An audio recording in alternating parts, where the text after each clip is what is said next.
Bismillah, asalaamu calaykum waraxmah.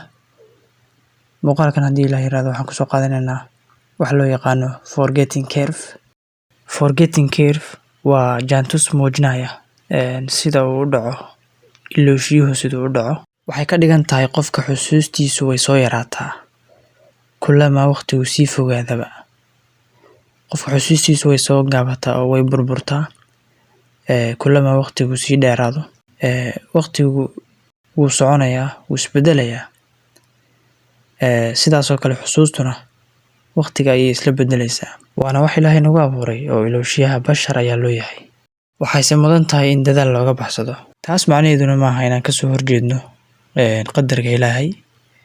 Waxay ka dhigan tahay waa inaan ka fogaanaa waxyaabihii farta la inoogu fiiqi jiray oo ay ka mid tahay quusashada iyo waxyaabaha kale la halmaala. Jaantuskan forgetting curve waxaa hindisaheeda iska leh oo daraasad ku soo saaray nin magaciisa la yiraahdo Ebbinghaus oo psychologist ah. Ninkan markaa wuxuu daraaseeyay sababta ka dambeysa in ilowshiyo uu ku yimaado wixii la bartay muddo kooban kadib. Jaantuska loo yaqaano forgetting curve hadda inoo muuqda ayuuna soo saaray. Bal haddii aan fasiraad ka bixino mar kale jaantuska loo yaqaano forgetting curve inoo muuqda, x axis iyo y axis ayaan arkaynaa. X axis wuxuu ka turjumayaa ama uu ka dhigan yahay ama uu matalayaa waqtigii. Y axis kuna wuxuu matalayaa xusuustii.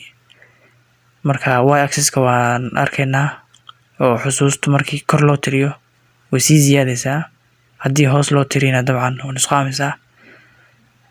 Sidoo kale x axis ka wuxuu matalayaa waqtiga.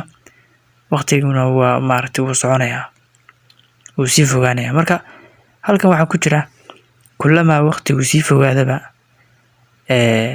waxaa dhacaysa xusuustuna inay isla bedesho waqtiga oo iyaduna ay hoos u soo dhacdo. Waa goorme? Waa haddii cilmigii la bartay lagu noqon waayo, la iska dhaafo, faraha laga qaado, ayay hoos u soo dhacaysaa sida noo muuqata. Graafkan qalooca wuxuu ka dhigan yahay waa xusuustii oo isla bedelaysa waqtigii isla bedelaysa.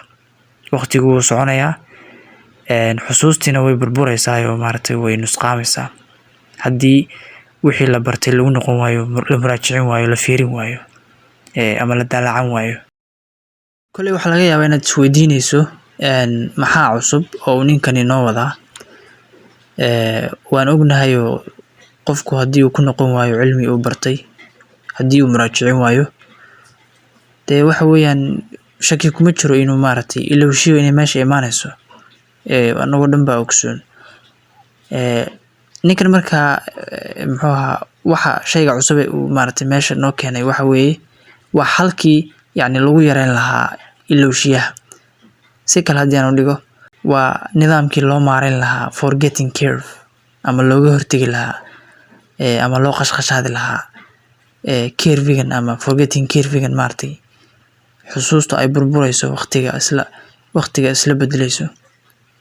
Sidii looga hortagi lahaa ama loo yareyn lahaa ayaa uu noo wadaa ninkani. Waana farsamada loo yaqaano spaced repetition system ama spacing effect.